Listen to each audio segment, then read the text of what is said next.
Hi friends, ಎಲ್ಲರಿಗೂ good evening. ನೋಡಿ, ಇದು ನಮ್ಮ ಕೈತೋಟದಲ್ಲಿ ಆರ್ಗ್ಯಾನಿಕ್ಕಾಗಿ ನಾವೆಲ್ಲ ಬೆಳೆದಿರೋದು.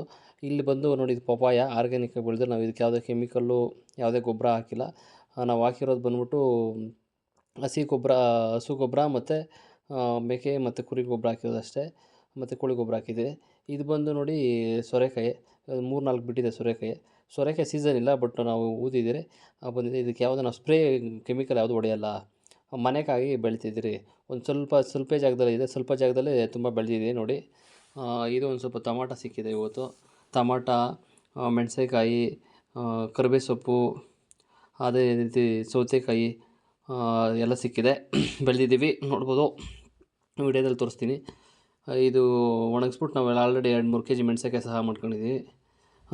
ಇಲ್ಲಿ ಅದು ಬಿಟ್ಟು ಮತ್ತು ಪಪ್ಪಾಯ, ಸೀಬೆಕಾಯಿ ಮತ್ತು ನಿಂಬೆಹಣ್ಣು, ಇನ್ನು ತುಂಬ ಗಿಡಗಳು ಸಹ ಊತಿದ್ದೀರಿ. ಕಬ್ಬು ಸಹ ಊತಿದ್ದೀರಿ, ಕಬ್ಬು ಬಾಳೆ ಗಿಡ ಅಂದ್ಬಿಟ್ಟು ತುಂಬ ಇದೆ ನಮ್ಮ ಇದರಲ್ಲಿ. ನೆಕ್ಸ್ಟ್ ವೀಡಿಯೋದಲ್ಲಿ ಹಾಕ್ತೀನಿ, ನೋಡ್ಬೋದು ಇವೆಲ್ಲ.